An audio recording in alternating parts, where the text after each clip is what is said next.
ATN uses political talks about specific issues, party system and actor to explore hope and engender positive impacts to the society.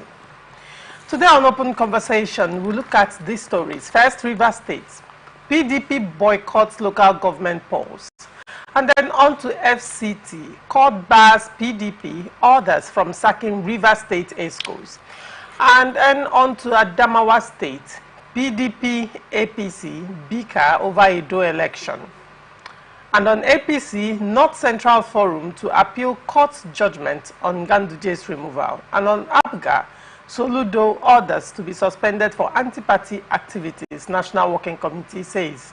And on presidency, Tinubu set to reshuffle cabinets. We are open for advert placements, bookings and commercials.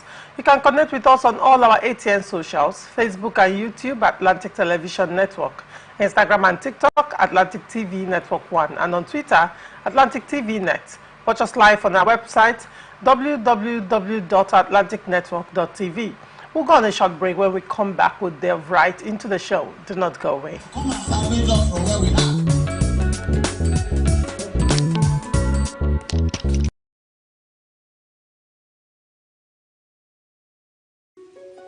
The people of Maiduguri need your help. A catastrophic flood has engulfed the city, leaving over 1 million residents stranded and fighting for survival. Entire communities are submerged, with people trapped inside homes and on rooftops cut off from food, clean drinking water and essential supplies. Health experts are warning of a potential outbreak of deadly diseases, and medical facilities are out of commission. The situation is dire. Helicopters, boats and high-riding trucks capable of navigating the treacherous, waterlogged areas are urgently required to reach the countless men, women and children still awaiting rescue. The Nigerian media is issuing a desperate plea to the government, humanitarian organizations, international actors and citizens across the nation. Step in now, before it's too late. For more information on how you can help, contact Professor Usman A. Tar, the Honorable Commissioner for Information and Internal Security, Borno State, on 0809-233-3955. Every second counts. This is powered by Atlantic Television Network.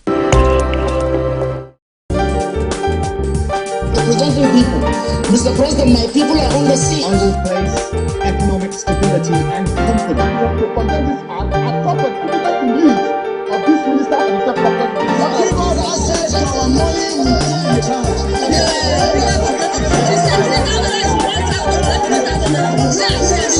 I've always said there are two sides of people, the oppressors and the oppressed, and in between are the coward and the hypocrites. Which I no matter how tough the challenge, how high the obstacles, we always overcome. What Nigerians believe now is not about the company. Who can come and salvage us from where we are?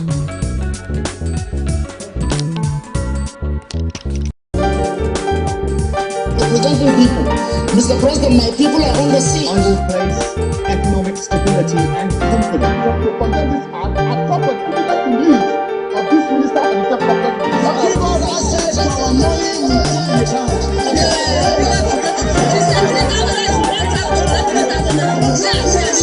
I've always said there are two sides of people, the oppressors and the oppressed, and in between are the coward and the hypocrites. Which I No matter how tough the challenge, how high the obstacles, we always overcome. What Nigerians believe now is not about the company. Who can come and salvage us from where we are? Welcome back and thank you for staying with us. Joining me on Open Conversation this morning is George Chinda, a socio-political analyst. Good morning, George. Good morning, dear. And you look good, by the way. Thank you very much. And on to the story. Rivers chapter of the People's Democratic Party has officially announced its decision to boycott the October 5 local government election in the state. It was gathered on Wednesday. The PDP neither made any arrangements to participate in the poll, nor fielded any candidates for the exercise. Rivers PDP chairman Aaron Chukwemeka, who spoke at the party secretariat in Port Harcourt, said it was waiting for the court verdict on the election in the case instituted by the All Progressive Congress. Chukwuemeka urged members of the party to stay away from any activities connected to the election. He said, "As a law-abiding party in the state, we will not be part of the purported local government election that they have slated on 5th October. That is the party's resolution. All stakeholders met and we resolved that we won't be part of that election." The reason is that a few months ago, there was a suit instituted by the APC. We are not part of the suit, but as a law-abiding party, we heard that an order was issued by the court restraining INEC from releasing voters' register to RISIEC. What election are we going to have when voter register is not released to RISIEC and security agencies are not going to be part of the election? Based on that, the party said we would not be part of it because we believe in the rule of law. All the major stakeholders of our party were in the meeting when we took the resolution. It was a collective decision of our party. What do you have to say to this story, George? Well, I must commend the PDP, the state party chairman, Aaron Chukwuemeka, for the resolution of the PDP in Rivers State.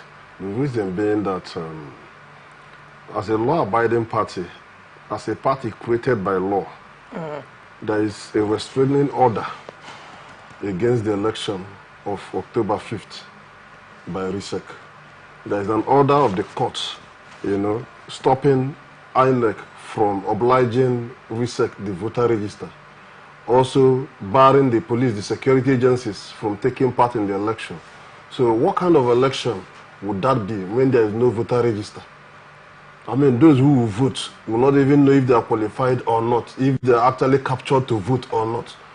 So it obviously will be a sham election. So for the PDP to have resolved not to take part, I think I want to commend the leadership of the party in the state, respecting the law. It is for the law to say whether those who want to conduct the election are in contempt or not.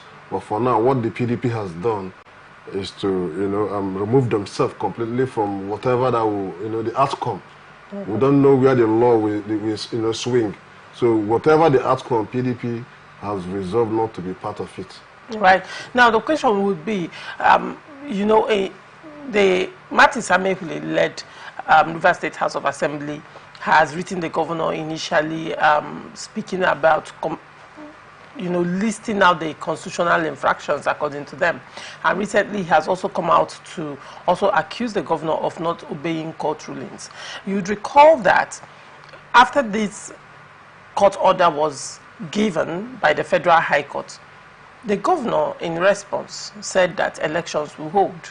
Ironically, RISEC has been silent through all this, but the question would be, and which is also the question in the mouth of a lot of Rivers people, would the governor obey this particular court order in this instance? Do you see that happening? I don't see it happening, given the fact that the governor's supporters, those who are working with him, who have defected from the PDP to the APP to run for the election, have already kick-started their campaign. So if it is something that the governor will obey the order, he would not want them to expend, whatever they have in going for campaigns and all of that. You can see you're in this state that the campaigns have intensified. So what that means is that the governor is not ready to obey the court order. So, but this is not new. This is not new. It is not left for the courts to assert their independence as one of the arms of government. So the courts have a lot to do. There's an order they have, issued. If the governor refuses because he has an immunity, nobody can arrest him. The courts will always have a way, to exerting their independence. Well, that boils down to the judiciary, according to what you've said. But then, in Nigeria, the judiciary, a lot of court orders has been disrespected by sitting governors, by the presidents, by EFCC, federal institutions. I can go on and on and on, even to list examples of court orders that have been disrespected, and nothing happened. Do you see any difference when you say it's left for the court to implement? Do you even see any difference, even if the governor should go ahead with the elections? There is a reason why there is a reason why law exists in a society. There is a reason, and one of those reasons is to ensure that the society does not, deviate from what it should be. Resort to anarchy. Normally, we expect the judiciary to, stand their ground and exert, their influence as one of the arms of government. This is now in their domain. There are always a way. Well, if the executive or the governor or whoever refuses to obey or abide by the court orders, there are ways that the judiciary can invoke whatever power they were given by the Constitution. All right. So if they fail to do that, it is not for me, to begin to act. But then the governor must realize that as the chief executive of the state, he swore the oath of allegiance to the state and oath of office to maintain peace, law, and order. So if he's the one that becomes the lawbreaker, I don't know what he expects the ordinary citizens to do. So we expect him to obey the court order. Interesting. Now, looking at RISEC as the institution, the state institution saddled with the responsibility of conducting the local government election, with INEC not releasing voter register to RISEC, you would agree with me that even the list of eligible voters are not published yet, both at the ward level and the local government level. So how do voters know they are eligible to vote? This is one of those things that will make the election to be a sham. Like I said earlier here, without the voter register, those who are supposed to vote wouldn't even know the units, the units where they are supposed to vote. They wouldn't know whether they are qualified to vote. And or how will these agents, RISEC the agents in charge of the elections now that are to register voters, how are they going to do that? How are they going to even confirm their eligibility? With what beavers, with what IREF? I mean, what the ballot boxes, the election materials? Is the governor going to print out a different, I don't know. The RISEC may decide to RISEC has been silent. Yeah, they have been silent because they know that there is a restraining order from the court barring them from conducting. But they've not come out to say anything. This is part Is it a case of who pays the piper dictating the tune? This is exactly what we are talking about. In fact, the best thing would have been for the governor to see how to vacate that order, because you cannot conduct an election without the manual voter register. The time to vacate the order has passed. So at the window given by law. So what that means is that the election should not hold, but he still wants to go against the law. So that is why I keep saying that the judiciary should know how to exert their influence. They were given, this power by the GRONOM, the Constitution of the Federal Republic of Nigeria. It is not by the governor. So the judiciary should know how to exert their influence. But however, if the governor continues to go the way he is going, what will happen? I don't know what will happen in this state to see the outcome. Elections is next week Saturday. Barely 9 days. Barely 9 days away. And you recall that campaign started, the APP candidates, the governors loyally started their campaign this week. It wasn't even last week. Okay. Is that in line with the Electoral Act? A week, barely 10 days. This is to show you that everything they are doing is sham. Normally, this election is if it is something that is not having any impediment, they would have given ample time for those, assuming all the parties. The question is, are they even following the? They are not even following the guidelines. It's because they are trying to cut corners, just to ensure that they conduct the election, and at the end of the day, let's go to court and start battling it. That's exactly what you see happening. Nothing will happen. Allocation will come and will release to the winners of the election, the elected. But then that's why it becomes interesting, because the court can actually give order to the body in charge of disbursing the allocation. We are saying the same. They have just so now there will be chairmen if it goes to court. They may be elected chairman in quotes, but then not have access to allocation to run their local That is why I said the courts have a role to play as the arbiter here. They have a role to play. If the court exert their influence, because they have given a restraining order, the government people refuse to abide by that order, and if they eventually go ahead to conduct the election, winners emerge. it is for the court. They have a way. I'm not a lawyer, but I know the court have a way of putting a stop to some of these things. All right. They can. Interesting times ahead in Rivers State. Still on Rivers State, Federal High Court sitting in Abuja has restrained the People's Democratic Party, PDP Governors Forum, the National Working Committee, Board of Trustees, and National Executive Committee of the party from tampering with or dissolving the State Executive Committee, local government areas, Executive Committee and Wards Executive Committee of the party in Rivers State. The court also restrained the defendants from constituting any interim committee to replace the officers of the party at the state, local government and ward levels in Rivers State. Justice Peter Alifu issued the order while delivering ruling in an ex parte application brought before him by the PDP Rivers State Executive Committee led by Aaron Chukwuemeka and his counterparts at the local government and ward levels. Justice Lifu also ordered the PDP national body and others not to tamper with or dissolve the local government and ward leaderships of the PDP in Rivers State, who were elected along with the State Executive Committee during the recent Congress of the party. In an enrolled order obtained by our correspondent, the court ordered that on no ground shall the tenure of the Rivers PDP executive committees at the state, local government and wards be truncated by the defendants. Besides, the judge also ordered that the defendants must not in any way allow or permit any other group or persons to perform the duties and functions of the PDP state, local government and ward officers elected between July 37 and August 31, 2024. Plaintiffs in the ex parte application marked FHC/ABJ/CS/1396/2024 are Aaron Chukwuemeka, Oyefubara Igerewari, and Tangod Beke, who sued on behalf of themselves and state, local government and ward executive committees.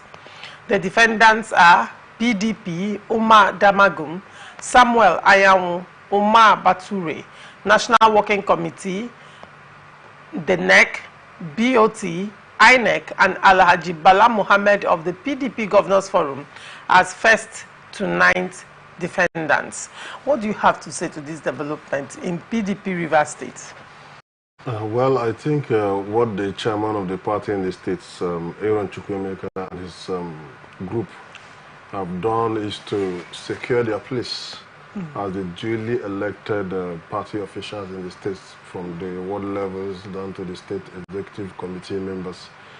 What they have done is normal, like I said, because before this time there have been some kind of threats. You know, there has been some kind of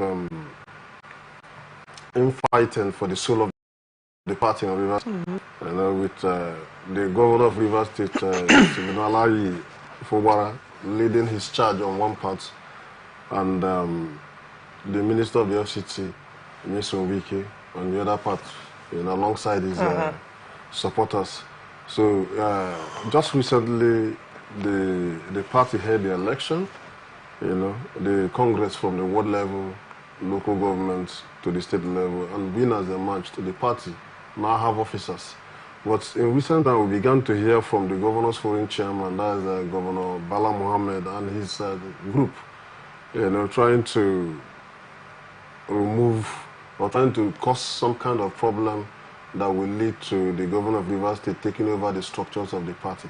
So what Aaron Chukwuemeka and his group have done is to run to the court, which is the arbiter, you know, the hope of the common man, to say, please, restrain these people from interfering or from tampering with election, a Congress that have been done and winners emerge.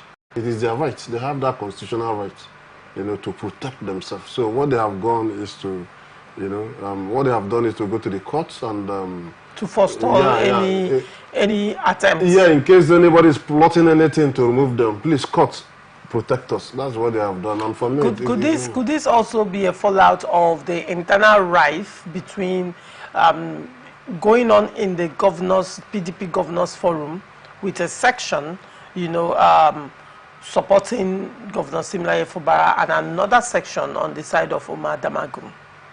and by extension, the FCT when you minister. put all these things into play, you come to agree that PDP as a party, as it is today, is sharply divided. And, you know, this is politics. At this politicking stage, people are plotting it like a chess game on how to remain relevant, on how to remain in place. So at the end of the day, the court will look at all, you know, the cases to know those who are right and those who are wrong. So what I understand by what Chukwuemeka has done, Aaron, is to safeguard his position as the elected you know, chairman of the party in the state. So for me, it's normal. I would do the same if I were to be in the shoes. You would do the same if you were to be? I will. Interesting. Yeah. So you're applauding this move? No, very good move. And but it's an expert order. It has a last span of 7 days. No problem. Because Okay. I believe that he did what he did based on some information. He would have gotten some information that people are working, you know, to truncate his position. So the expert order while he prepares for so that's what it is. All right, interesting time. Still ahead in Rivers State. But then we'll move over to Adamawa State. All Progressive Congress in Adamawa State has said that the victory of the party's governorship candidate in Edo State is a confirmation that President Bola Tinubu's 2027 re-election is a sealed political deal. The Adamawa APC chairman, Idris Shaibu, who spoke to correspondents in an exclusive telephone interview on Tuesday, said the Edo State election was a confirmation that the president is on the right track. The chairman said that the president's programs had the selling points that made Nigerians come out and vote for the party in Edo State. He said that it is very clear to PDP that Adamawa State will automatically return to APC. In a swift reaction, the Adamawa People's Democratic Party described the Edo governorship poll as a daylight political robbery. The Adamawa PDP chairman, Abubakar Shehu, said that his party's candidate won the highest legitimate votes cast during the Saturday governorship election. While speaking at the press conference on Tuesday in Yola, Shehu said that in the desperation of APC to win the Edo governorship poll, the party violently manipulated the election to subvert the wishes of the Edo people. Interesting, Adamawa, APC and PDP fighting over elections that happened in Edo State. Now, isn't that a test of what is to come in Adamawa State?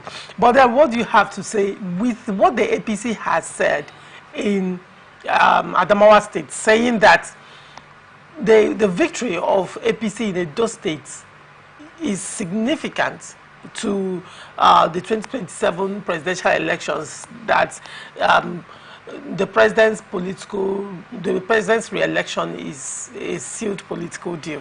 How do you see, how possible is that? Okay, on the issue of him saying that APC winning Edo State, you know, will boost the chances of President Tinubu for 2027, that is absolutely correct. How so? Absolutely correct, because, you know, every election is local. And for the APC to have gotten one more state, what that means is that from now to that 2027, APC will consolidate, you know, power in Edo State. That means that they will have more supporters and things like that who eventually will vote, you know, for President Tinubu if he's to contest in 2027. That aspect is correct, because in the election is a game of numbers. The more numbers you have, the more chances you're winning is.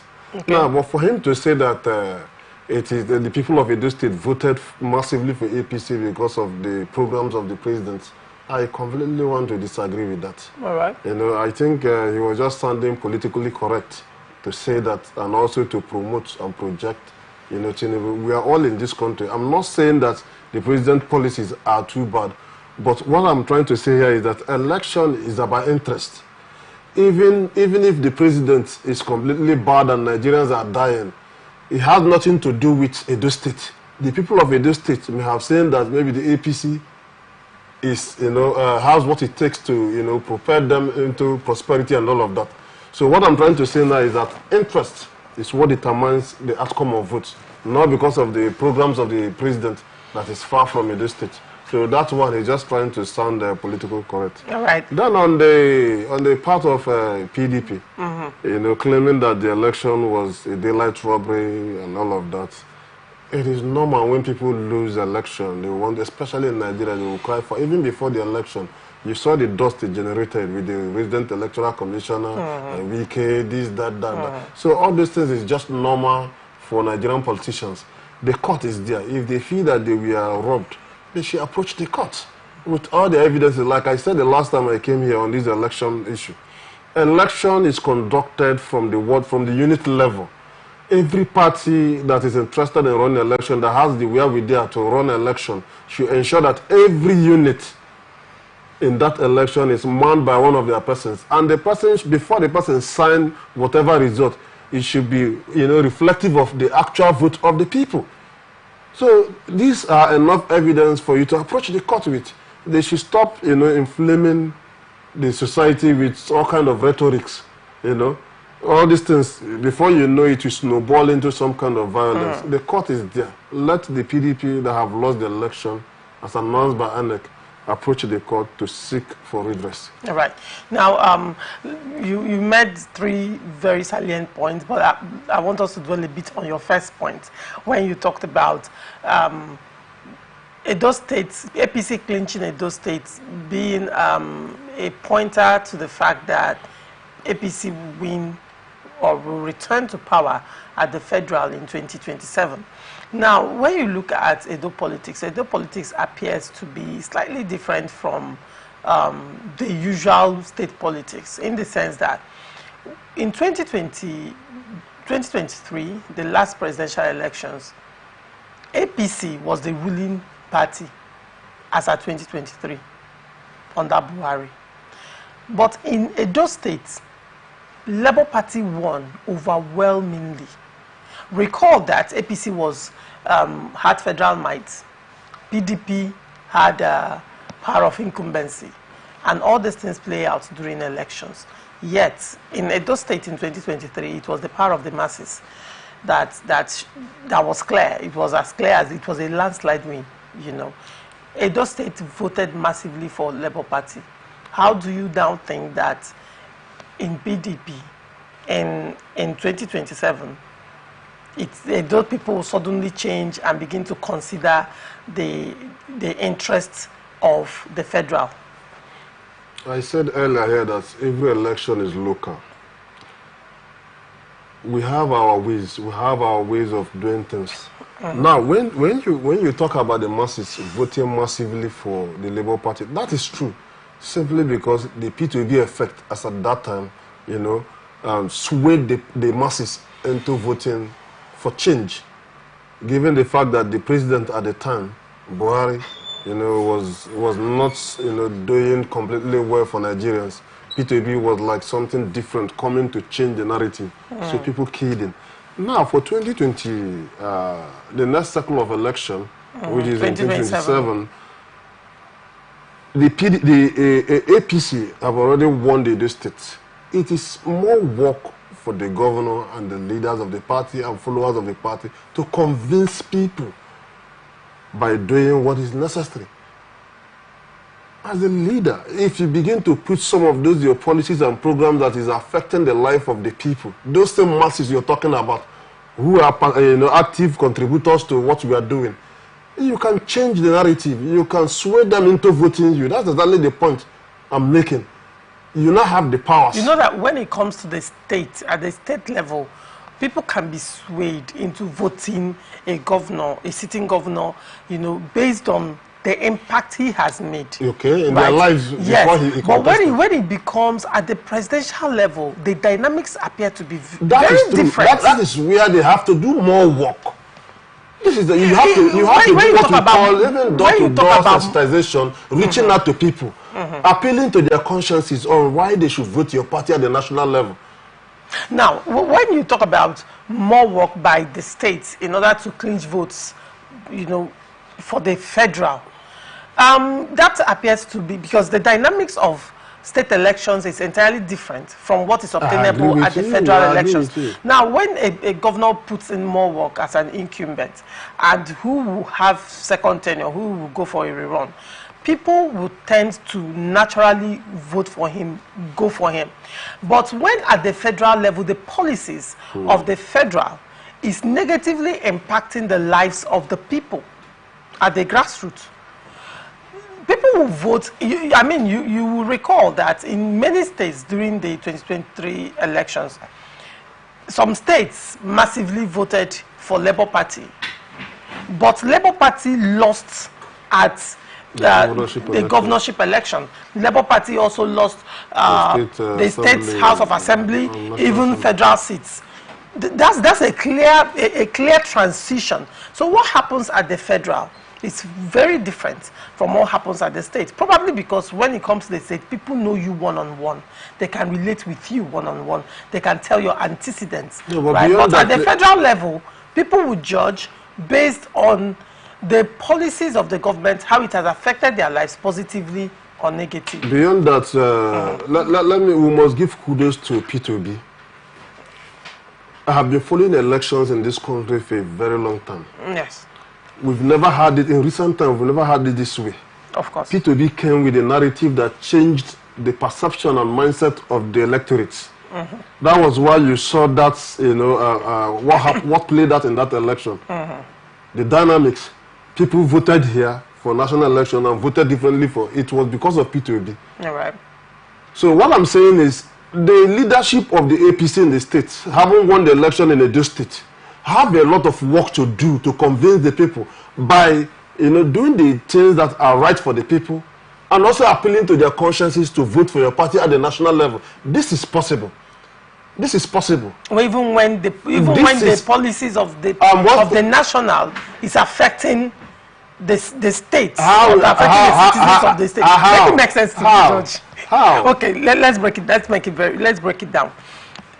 Obaseki in Edo State, to a large extent, suffered political loss because a lot of persons in Edo State, and I travel to Edo State from time to time, have said to a large extent that, they work. Obaseki didn't do much in Edo State, going by the increased FAC allocation, and also the fact that Edo State is also among the countries receiving 13% derivation fund. Now, Edo people to a large extent are very enlightened, and that played a major part. Now, when you also look at the other variable of PDP having internal crisis they couldn't reconcile, and a lot of political bigwigs and heavyweights leaving a PDP and pitching their tent with APC, all those things played out. However, when you look at the issue critically, part of the argument a lot of people had was that Obaseki did not work, right?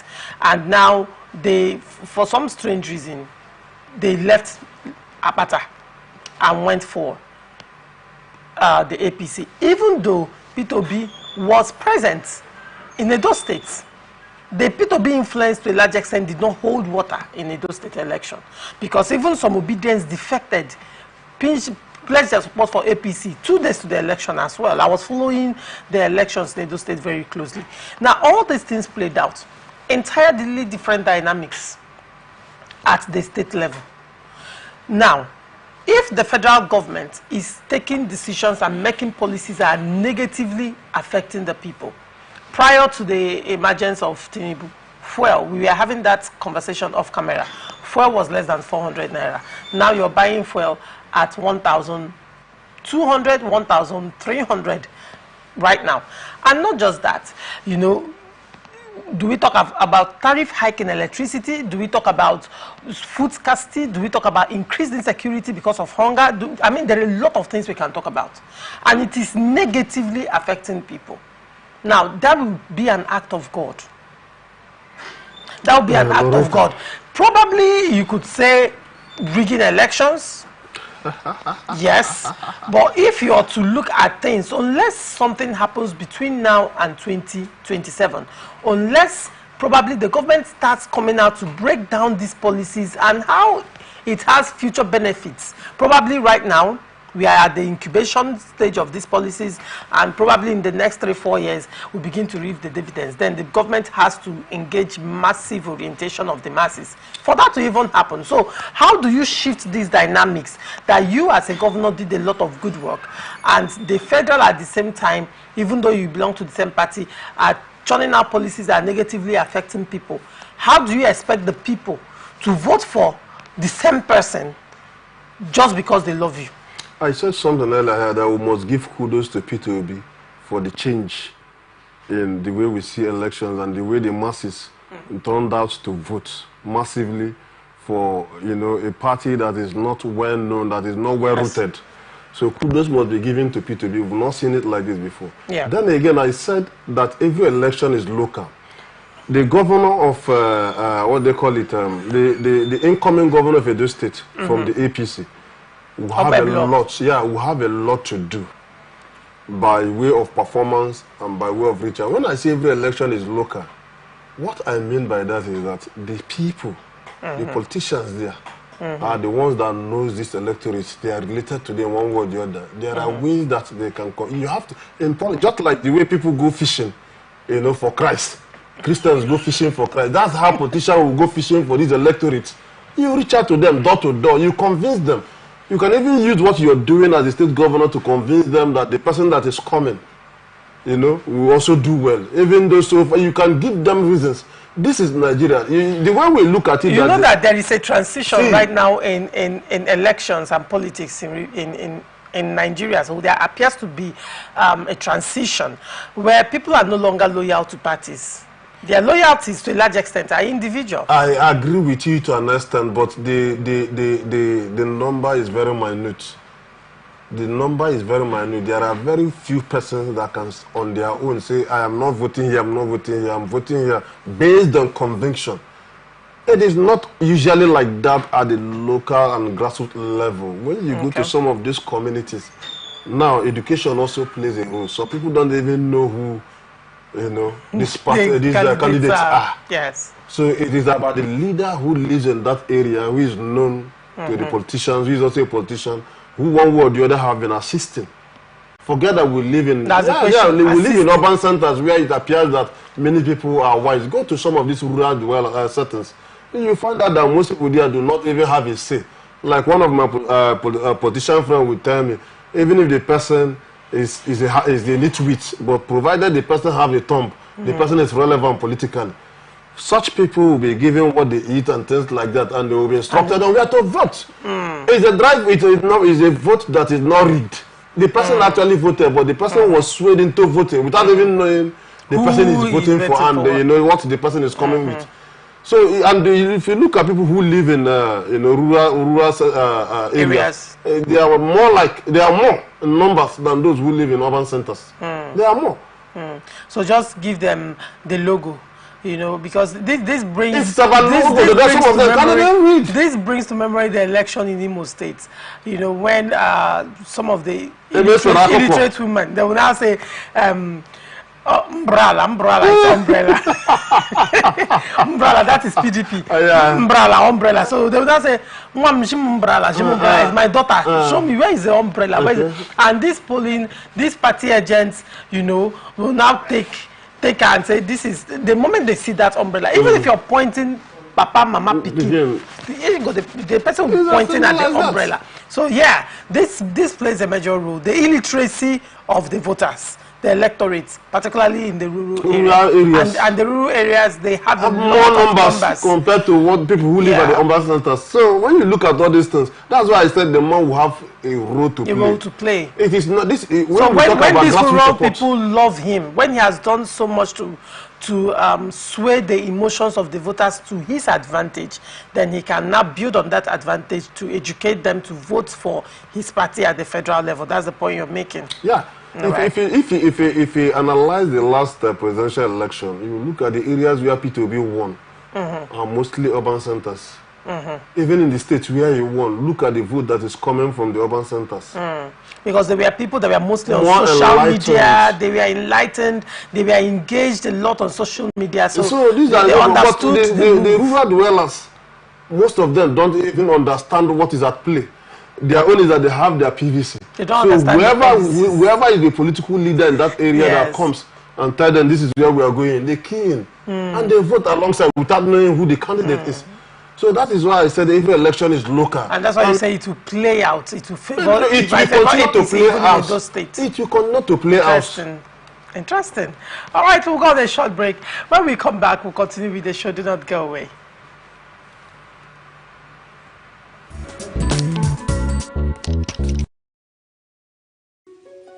The people of Maiduguri need your help. A catastrophic flood has engulfed the city, leaving over 1 million residents stranded and fighting for survival. Entire communities are submerged, with people trapped inside homes and on rooftops cut off from food, clean drinking water and essential supplies. Health experts are warning of a potential outbreak of deadly diseases, and medical facilities are out of commission. The situation is dire. Helicopters, boats and high-riding trucks capable of navigating the treacherous, waterlogged areas are urgently required to reach the countless men, women and children still awaiting rescue. The Nigerian media is issuing a desperate plea to the government, humanitarian organizations, international actors and citizens across the nation. Step in now, before it's too late. For more information on how you can help, contact Professor Usman A. Tar, the Honorable Commissioner for Information and Internal Security, Borno State, on 0809-233-3955. Every second counts.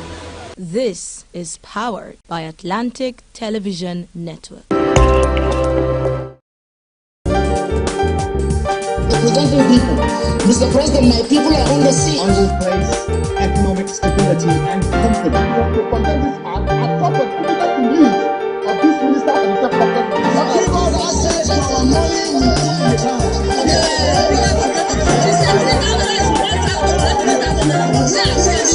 I've always said there are two sets of people, the oppressors and the oppressed, and in between are the cowards and the hypocrites. Which are you? No matter how tough the challenge, how high the obstacles, we always overcome. What Nigerians believe now is not about the government. Who can come and salvage us from where we are?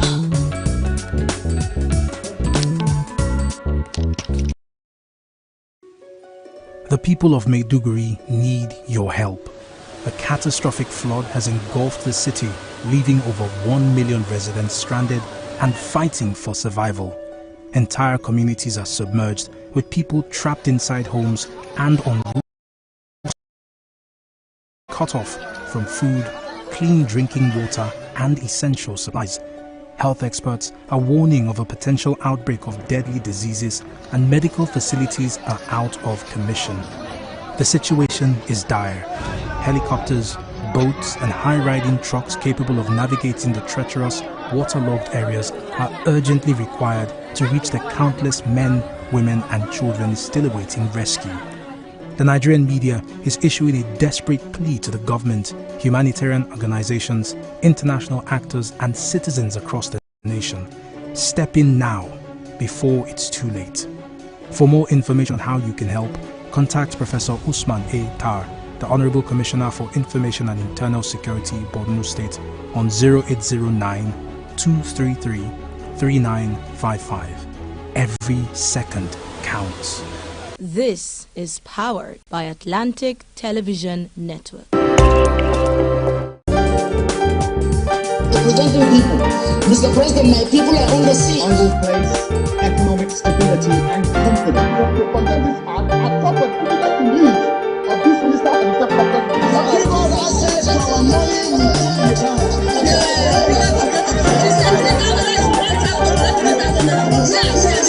I've always said there are two sets of people, the oppressors and the oppressed, and in between are the cowards and the hypocrites. Which are you?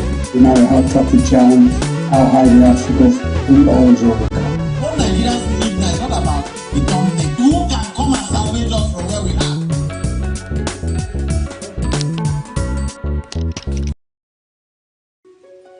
The people of Maiduguri need your help.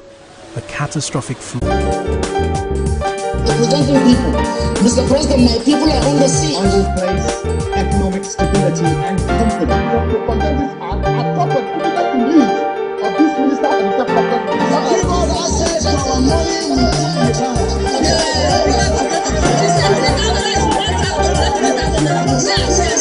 As always said, there are two sets of people, the oppressors and the oppressed, and in between are the coward and the hypocrites. Which I No matter how tough the challenge, how high the obstacles, we always overcome. What Nigerians believe now is not about the government. Who can come and salvage us from where we are?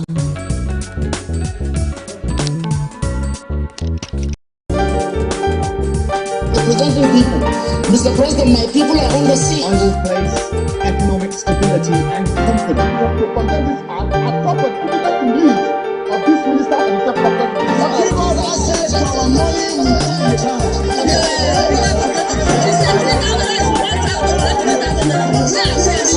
As always said, there are two sets of people, the oppressors and the oppressed, and in between are the coward and the hypocrites. Which I No matter how tough the challenge, how high the obstacles, we always overcome. What Nigerians believe now is not about the government. Who can come and salvage us from where we are?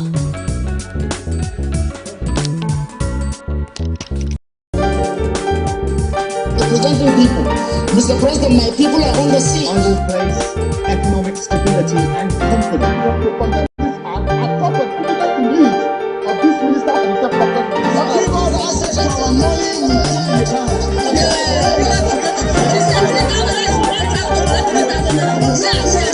As always said, there are two sets of people, the oppressors and the oppressed, and in between are the coward and the hypocrites. Which I No matter how tough the challenge, how high the obstacles, we always overcome. What Nigerians believe now is not about the government. Who can come and salvage us from where we are?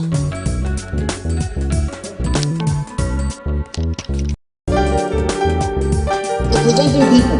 Mr. President, my people are on the sea. I will place economic stability. Welcome back and thank you for staying with us. North Central All Progressive Congress Forum has reacted to Monday's ruling by a federal high court in Abuja, which dismissed their suit seeking the removal of Abdullahi Ganduje as the national chairman of the party. The forum said it would appeal the judgment, saying its lawyer has been instructed to file an appeal.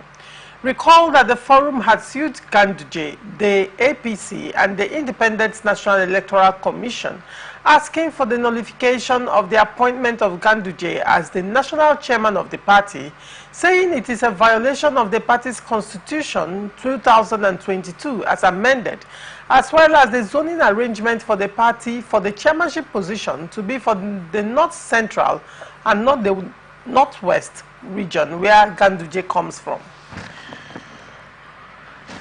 Also, the forum claims that the appointment of Ganduje breached Article 13 of the APC Constitution because it was not done through a democratic process enshrined in the party's law.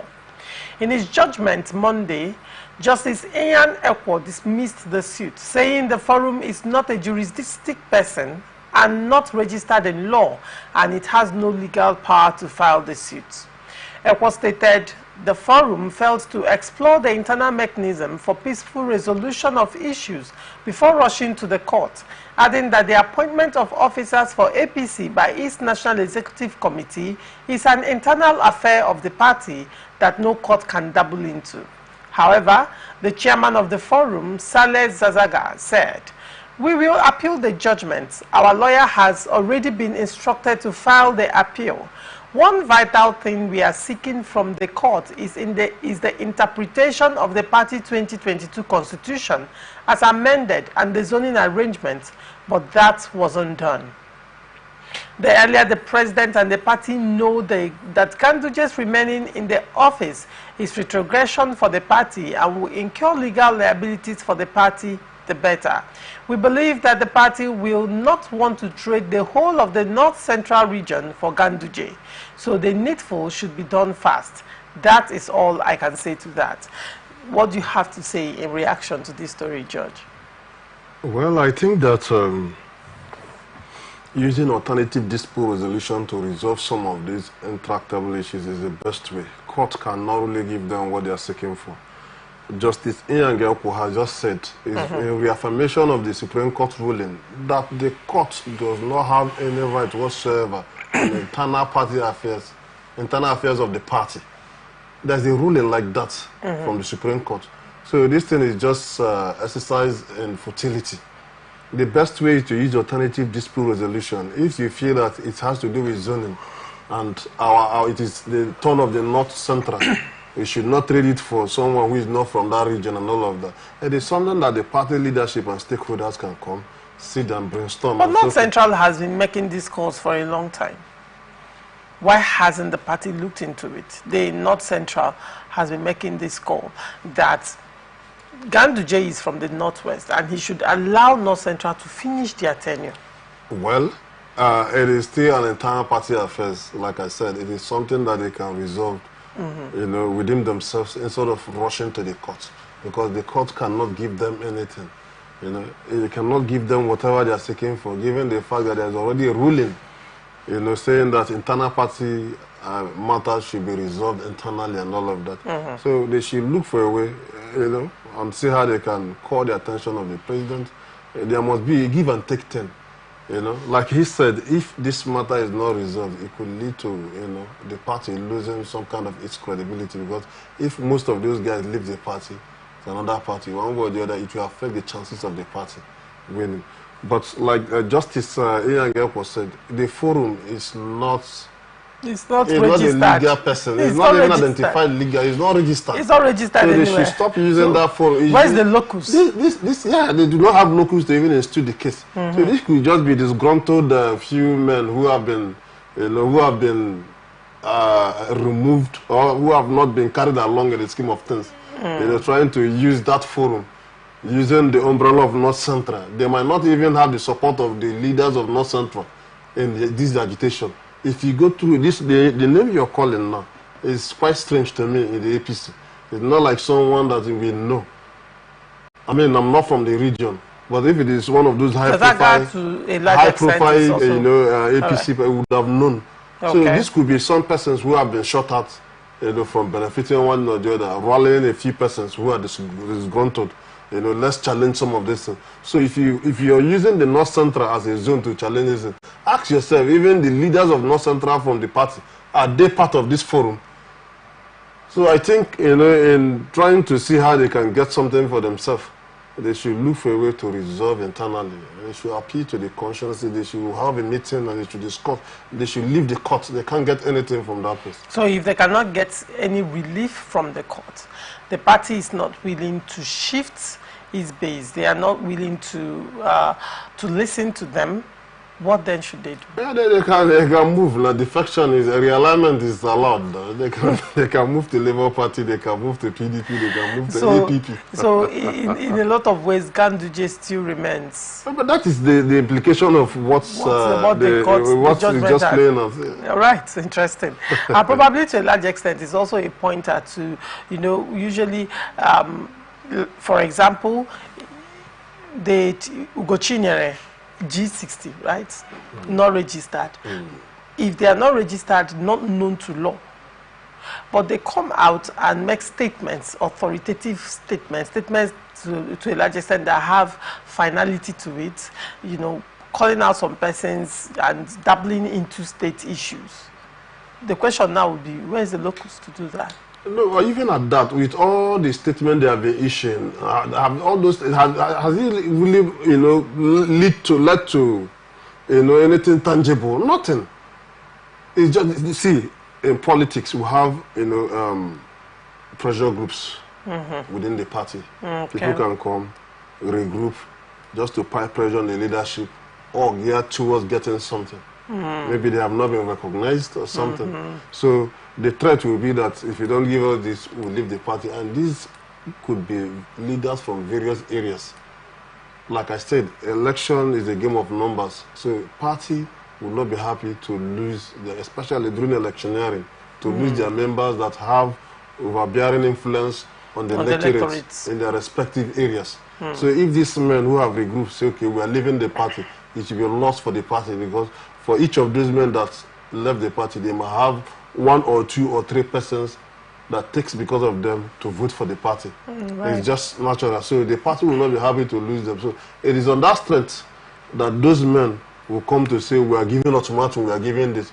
But they do not have anything in law to state that. Like the judge just said, you do not have the locus to instate. This is not known to law.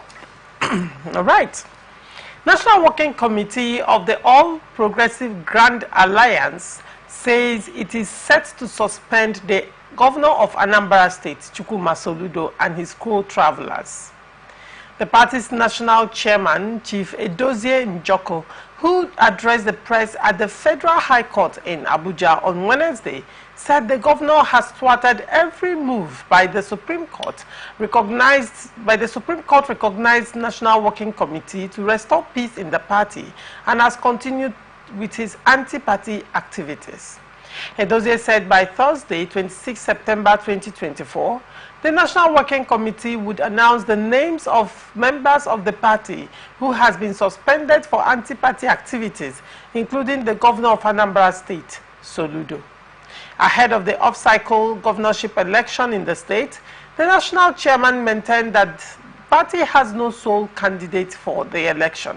He doubted if Soludo could even emerge victorious from the party's primaries.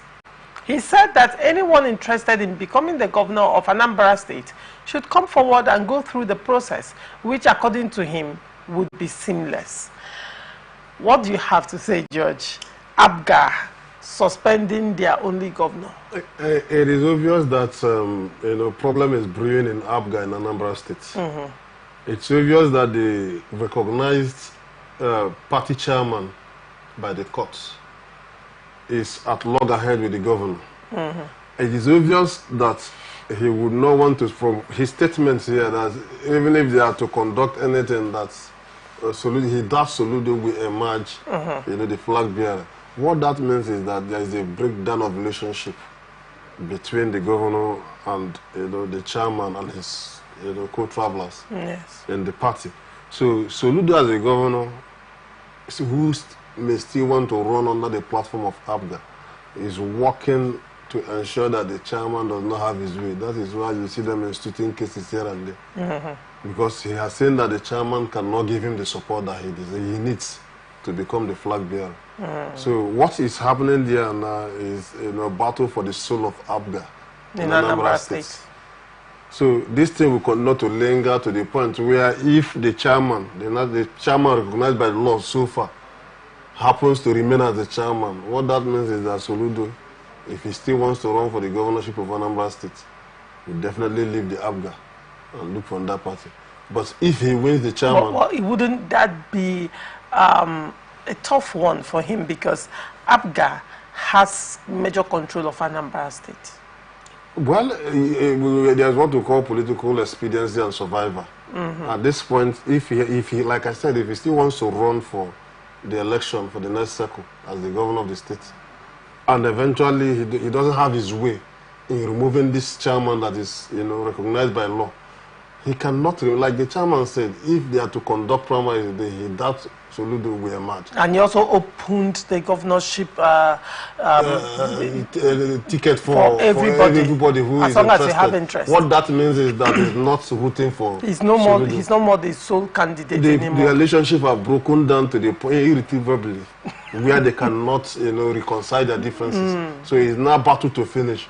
While Soludo is going to the court seeking for a way to remove this man, the man is also going to court seeking to validate his position.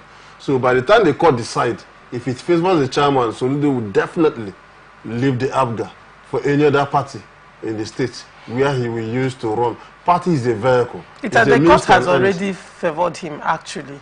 The Supreme Court actually has already favored him. Favored the chairman? Yes, but Soludo is now trying to use the back door. Yes, to bring up others, others that, will kind of keep him on the side. So what the chairman will have to do now is the chairman will now have to start battling to counter or vacate those others while time is going. Do you get? Because Soludo have understood that, like you said, APGA is a household name in Anambra State. So using on that platform may affect his chances. And especially if APGA feels a strong opponent. Okay. So do you understand? If Abga feels a strong opponent and he goes to a less popular party in Anambra State, it would be a major problem for him. It would be a major problem because the PDP and the APC already have their person, so he will definitely look for a smaller party. I think that's also the reason considering why the fact that he's not exactly popular right now in Anambra State. Okay, given the so kind all of those leadership. indices. So that is why he wants to continue to give them a run for their money by making sure that the chairman keep moving from one court to So another. why not pursue reconciliation? Oh, like I said, so relationship may have broken down to the point of no return, where they cannot reconcile anymore. Just like what we have. Is it that relationship has gotten broken down to a point where it's irreconcilable, or it's a function of ego playing out on the side of both parties? Ego and because distrust. even just like you mentioned, what is playing out in River State? In River State, isn't it a function of ego playing out? Like or you said, think it has broken down irretrievably? Both ego and distrust have all crept in. Distrust? Yes, at some point, maybe, this is a party. Party is made up of people. And from amongst all of us, they choose one person to become the governor. And some governor, once they emerge, they detach themselves completely from the party. They now see themselves, because they are not the leaders of the party, they are not the leaders of the state. They are not related with high and mighty. So sometimes they, dissociate themselves from what the party is doing. Even giving some kind of help to continue, growing the party. Some of them will, look away. So time for election, that is when some of us will realize the importance of a party, because our constitution does not give room for independent candidacy. So for you to contest an election in Nigeria, you must run through a political party. That's why people keep telling you that the party is a means to an end. It's only a vehicle through which one gets to his destination. So the moment they get to their destination, they discard the party. Then when time for another election and the electioneering cycle gets closer, they begin to hustle for the party. So that is what you see playing out. I believe before this, and they would have had some internal challenges that they could not, reconcile. So at this point, it's a fight to finish. Why the man is battling to save his job by going to one court or the other to vacate one order or the other. This man is here buying time. At the same time, making plan B to move to any other party. Assuming it doesn't work. The sole aim is to contest for the governorship and win election. So party is a means. You can't contest on your own as in isolation. You must use a party. So that's exactly what you see playing out. Right. Presidency on Wednesday disclosed that President Bola Tinubu is ready to reshuffle his cabinet. Bayo Onanuga, special advisor to the President on Information and Strategy, disclosed this while addressing a press conference at the State House in Abuja. He, however, said he does not know when the reshuffling would take place, stressing that it could happen before October 1st. He said, "The President has expressed his desire to reshuffle his cabinet and he will do it. I don't know whether he wants to do it before October 1st, and he will surely do it. This is what I will say, but he has not given us any timeline." Speaking on the performance of the present administration, Onanuga said Tinubu had, during the last Federal Executive Council meeting, urged all ministers to go out there and speak about the activities of his administration. Onanuga further stated that some of the ministers have been media shy, television shy, radio shy, and he wants them to overcome all that and go out there and speak about what they have been doing. Because the feeling out there is that the government is not doing enough, and the government has been doing a lot. And it is up to them to go out there and blow their own trumpet. Onanuga said they should go out there and talk about what their ministries have been doing. George, what do you have to say to this? Cabinet reshufflement imminent. Cabinet shake-up or reshuffle is what we call in political science consolidation of power by the leader. Okay. From time to time, every leader will have to reshuffle his cabinet to weed out those who are not loyal to him or who are not doing exactly what they should be doing to project the administration. So it is not new, it is not shocking to us, because we know, if you look at the political trajectory of almost every president that have ruled, not just in Nigeria, it's a universal thing. From time to time, they change cabinet and bring in, add new energies, add new persons that will come and make things happen. So I think it's even long overdue. The president has been there for over a year, so there would have been some persons who are not performing optimally, like the aide said here, that some of the ministers are television shy, they are radio shy. You've been working behind this, you've been working silently, but people don't even know. And we are in a time that people think, the citizens feel that the president is not doing enough. You don't expect the president to begin to go to announce what they have achieved in all sectors. Those things happen once in a while. It is you, as the minister, that will be doing it from time to time. If you look at what the FCT minister, Nyesom Wike, is doing, it's all over the news. It is deliberate. It is not just now that he's the FCT minister. When he was the governor of Rivers State, there was no program that he achieved that the media will not be aware, no matter how little. Because the media is, a way to disseminate this information that people from all walks of life will have to see. So the ministers have to begin to showcase what they have achieved. Because with those things, people will now be aware that the president is actually doing things. People are so fixated on the areas that are not moving well. Meanwhile, there are so many silent achievers somewhere. So what this man has done is to say, go all out there, begin to tell people what we have achieved, what we are doing, what we intend to achieve from now to so time and things like that. That will kind of assuage the feelings of the people. People will actually know that we are not just sitting here as lame ducks. We are actually here working for the development of Nigeria. So cabinet shake-up is a normal thing, to bring in fresh ideas. There are people who have been docile idea, who are not performing optimally, who we are giving the job as political patronage, based on based on the level of input they made during the electioneering that made the president to win the election and all of that. So they have served for a year plus. There's need to reshuffle the cabinet, bring in new ideas, new persons that will come with new ideas, innovative ideas that will move the government forward. So cabinet shake-up is consolidation of power in political science all over is the universal thing. All right. Still talking of the cabinet shake-up, and you said that most of the appointments were based on, patronage or a kind of payback to persons that were instrumental to the emergence of the president. Now, presidency has already said that this reshufflement will be performance-based. So if you have been performing well, probably you will still be retained. But if you have not been performing, then maybe you will have the axe will get you.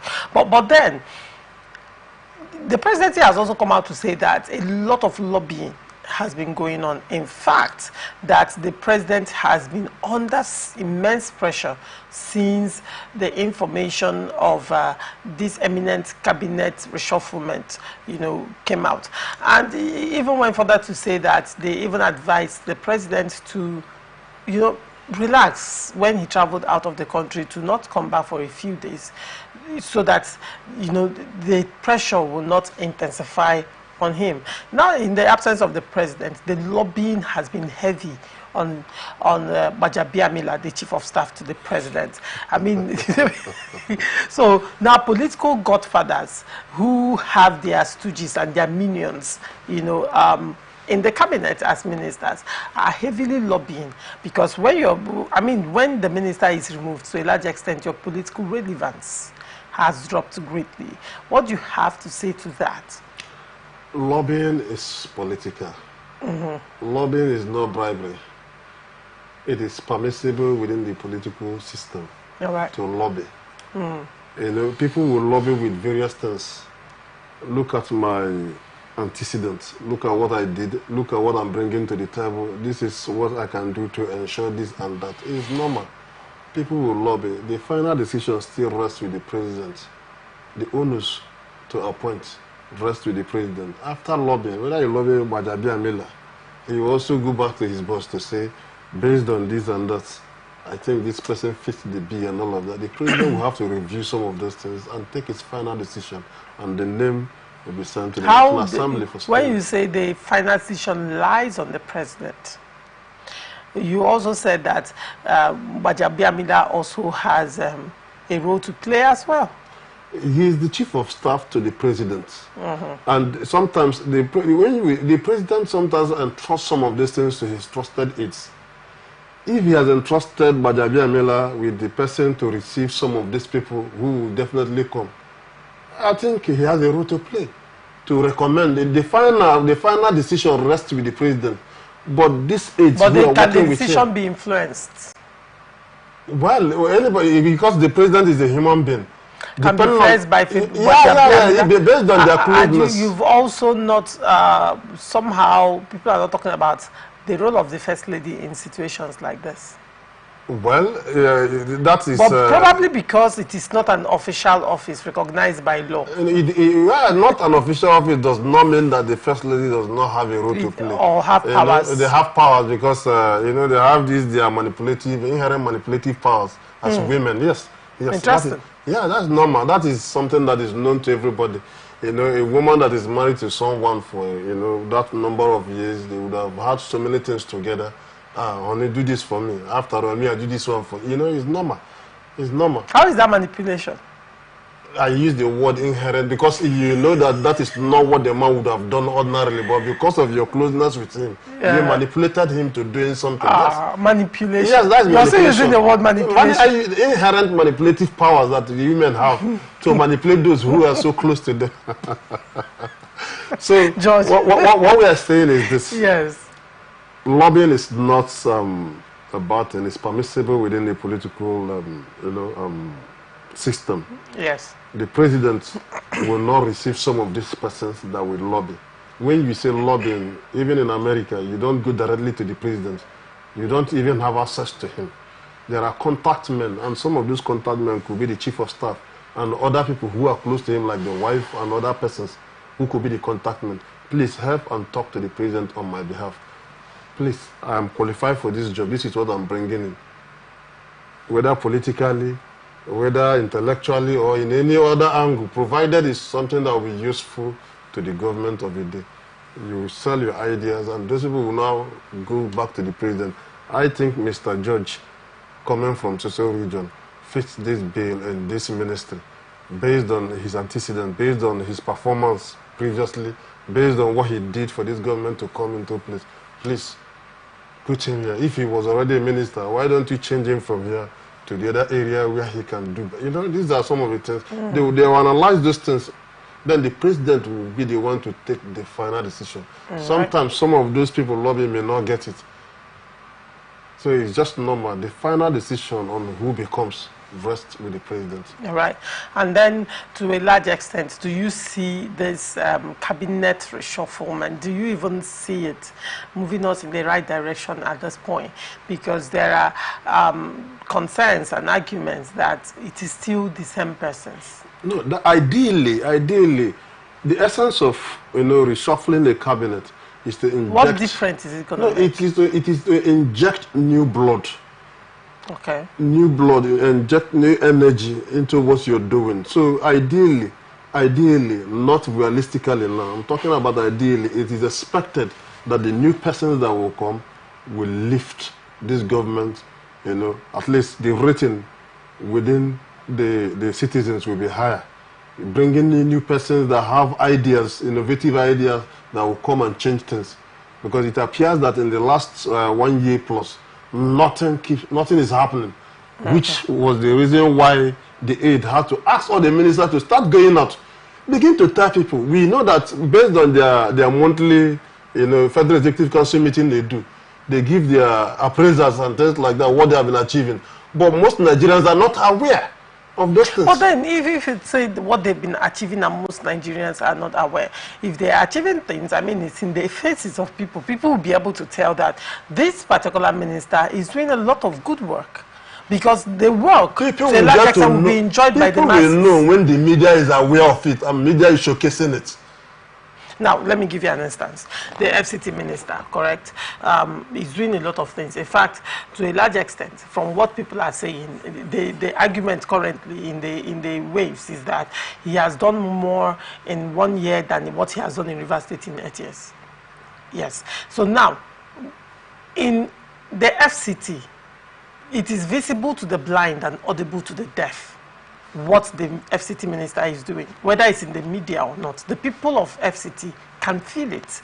They can see it. Some, it has affected negatively. Some, it has affected positively, especially where demolitions are taking place and there has to be new constructions going on. They cry out. It's affecting them negatively. But the thing is, know why? The thing is, they are feeling the impact of the government in FCT. Right? You recall the situation with insecurity at that time in FCT, and suddenly it died a natural death. So to a large extent, FCT residents can come out and say, okay, now we are enjoying better security. So even if let's say the infrastructural development has not gotten to your side or your region of the FCT, you're enjoying security right now. So, I mean, there are a lot of things one can say. Yes, I agree with you. Even at that, the minister of the FCT, Nelson Wike, still had to ensure that the media play a major role for those who are not resident of the FCT. Yes. Now, within the FCT, there are those who, like you said, the development have not gotten to, the fiscal infrastructural development haven't gotten to their side. Now, those ones are enjoying security, like you said. But how many times do you, who live in River State, interact with those people to know? If you do, it is because you have someone there and you're enlightened, you want to find out. So what we are saying is that the media plays a major role in disseminating this information for those who are not living within the place to see. And the minister of the FCT is someone who is a champion on that. Media savvy. Yes, he's media savvy. He understands what the importance of the media. So most of these other people maybe have been doing. Some of them may not be in the area of fiscal, infrastructure. It may not be, maybe in the economy, maybe in different areas that people are not actually. Nigerians want to. There are things that actually. We judge by what we see. What we see, we are moved by what we see. Some of these things could be a short-term or short or medium or long-term plan. If I may ask you a question, a very quick question, George. Would you say that lights, the electricity in your area, the power, has it improved in any way? My dear, in fact, since I was born, the kind of electricity I enjoy in my area, I really don't know how they did it. All right. Now, you know why I asked you that question? Don't go there, I know. You know why I asked you that question? Because even myself, even though we are paying higher in tariff, one can say to a large extent that there is light. Where I am living currently, in fact, it was the power supply there then was quite epileptic, and I relied heavily on generator to generate my own light. But recently, thankfully, I don't have to buy so much. I don't have to consume so much fuel because now, I don't know how it happened. But then, the light, the power supply in that area is amazing. You know why I asked you that question? Now, the Minister of Power does not need to come out on TV to tell me that they are working assiduously. That is because it's visible. There are things that are not visible to all of us can feel it. Are you currently enjoying street lights in your area? That one has to do with NDDC. I am so asking. Yes, because I am currently enjoying street lights. That is strictly NDDC. Now, to a large extent, nobody can come out and tell me NDDC didn't do anything. I can quote my area and say there is street lights right now. To a large extent. That is NDDC. Those people who are living in Abia State or Imo State, for instance, are they also enjoying this?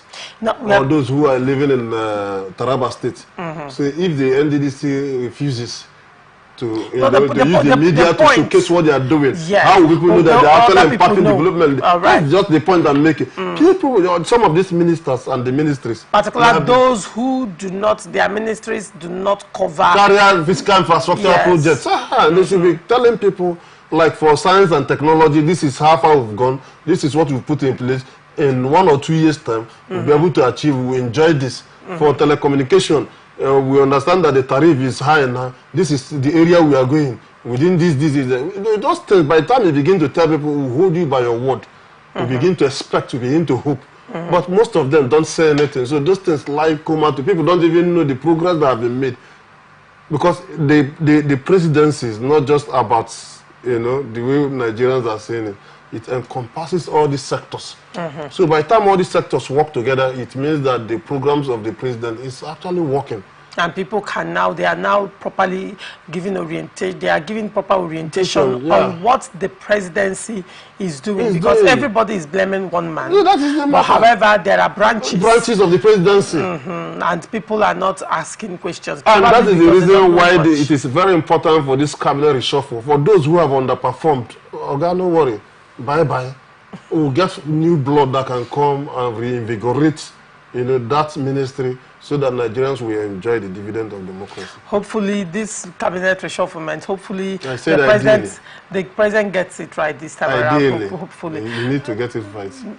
Of course, there is need. So what are your parting words? What would you want to tell Nigerians at this point? Whether it's part of the stories we've discussed or anything that holds your interest that you want to share? Okay, I want to say that I want to give kudos to the Nigerian masses. We are resilient people. You know, some of the things that we suffer in this country, citizens of other countries will not tolerate it. I want to also let them know that Nigeria is the only country we have. While we keep tolerating, while we keep urging the leadership to do the right thing, let us remain law-abiding. Let us not take the laws into our hands, because if this country burns, some of us do not have any other place to go. All right, well spoken. Thank you so much, Josh, for coming on Open Conversation. It was a beautiful time this morning with you. Thank you very much. And this is why we wrap it up on this episode of Open Conversation. We are open for advert placements, bookings, and commercials. You can connect with us on all our ATN socials, Facebook and YouTube, Atlantic Television Network, Instagram and TikTok, Atlantic TV Network 1, and on Twitter, Atlantic TV Net. Watch us live on our website, www.atlanticnetwork.tv. Do not forget, peace and unity are the pathways to progress. Thank you for watching. I am Ogu Laurentia Choma. Transition News comes up next. Do not go away.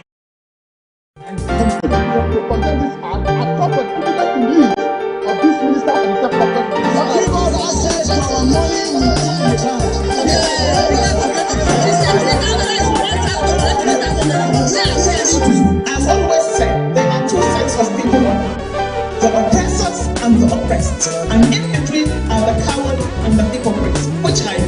No matter how tough the challenge, how high the obstacles, we always overcome. What Nigerians believe now is not about the government. Who can come and salvage us from where we are?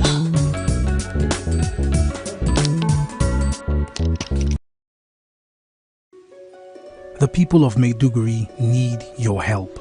A catastrophic flood has engulfed the city, leaving over 1 million residents stranded and fighting for survival. Entire communities are submerged, with people trapped inside homes and on rooftops cut off from food, clean drinking water, and essential supplies.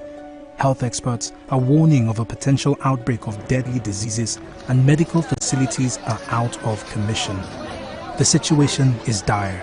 Helicopters, boats, and high-riding trucks capable of navigating the treacherous, waterlogged areas are urgently required to reach the countless men, women, and children still awaiting rescue.